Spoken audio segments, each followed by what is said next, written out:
This is Adam Brooks, and I've just met up with Reggie Greaves. Reggie, why are you here today?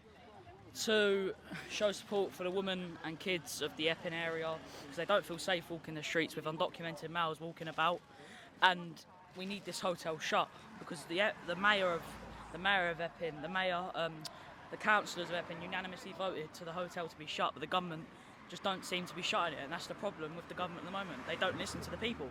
No. So also the Member of Parliament is also now opposing its use, and the head of Essex Police as well are opposing it. So have you got any, you obviously haven't got any daughters, but have you got any sisters, Yeah, I've Reg? got three sisters.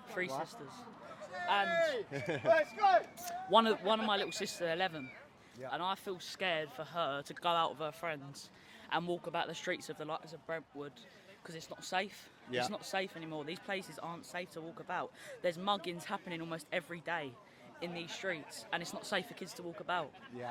Like, Essex used to be a really nice area, and now it's turning into violence, muggings, everything you can think of, and it's not becoming safe anymore. No, look, I think what people here object to, obviously, look, we've got our own scumbags in this country as it is. We've got enough of those. We don't need to import any more. Exactly, yeah. And these people are undocumented. We cannot check their past. We don't even know what countries they come to from most of the time, because they lie. We don't know their ages.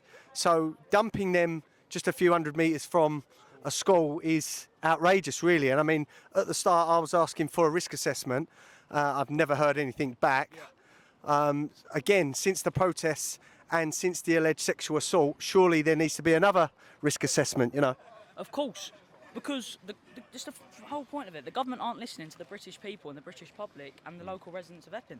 They don't care what we say. All they care about is themselves and all the money they're bringing in. That's all they care about. And the thing is, with these hotels, the worst thing Starmer could have done is put them by schools, and he's done it. He's done something which is disgusting, really. Yeah. Putting them by kids' schools, and then also they're putting them in hotels. There is veterans on the streets, can't even claim benefits, can't get housing, they can't do anything, and these undocumented males are walking straight through our country, put into hotels, and it's absolutely disgusting. Look, I think we've seen a lot of these YouTube videos where people go to these hotels, and we've seen that they've got PS5s, they've got Nintendos, they're getting buffet meals, and if you're struggling in this country, it is a kick in the teeth for those sort of people. You know, putting the crime that's emanating from these hotels aside, it's the optics of how this looks. As you say, veterans, people that are struggling in life, and yet you can get on a dinghy and get so much. How do you see this being resolved? What would you do, Reggie, to stop this? Stop the boats, first of all, from coming to this country. That's the first thing we have to do.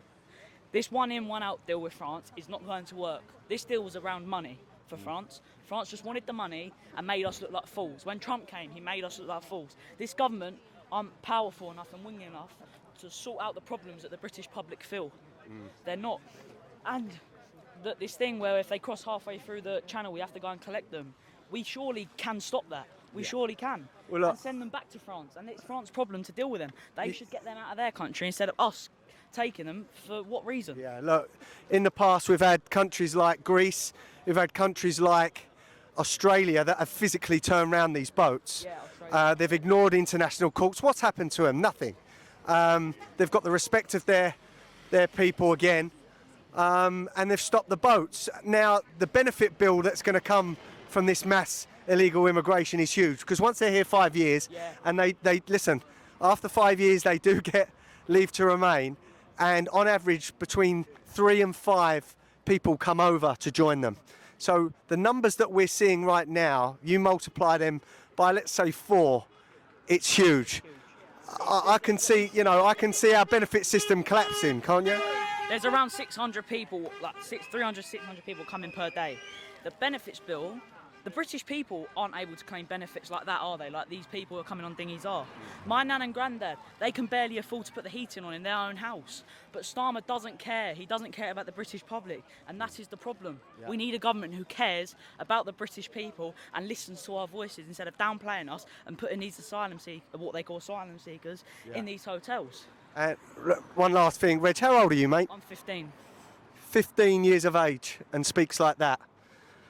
If only some of our ministers, our MPs and councillors had the knowledge that Reg had, or spoke as well as Reg had, we might have a future.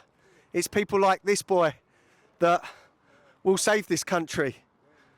Thank you very much, mate. One more thing. Go on. If you're young and you're from the ages of 11 to 17, I really do encourage you to get into politics. It's a very interesting thing.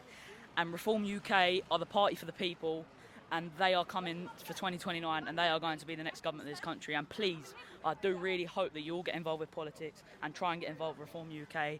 And even if you're from Epping, the local councillor, James McIver, he's fantastic. Okay. And he brings the youth into the party and gets them sorted, and it's really good what he does. Thank you very much for your time, mate, and thanks for turning up for our kids. Thank you, mate. That gives me hope. That gives me hope that future generations are switched on and are looking at things differently to other generations that we've seen, where they've just been indoctrinated that everyone that opposes illegal immigration is racist or a fascist. Their time is coming to an end. People have woken up, and I hate that. I really hate that term. But people are waking up to the nonsense that has been fed to them via the media over the years. It is not far right to oppose people coming from other countries where we don't know their backgrounds, their age, their histories, their sexual intentions. It is not racist at all. We have enough scumbags in this country as it is. We do not need any more. Thank you. This is Adam Brooks.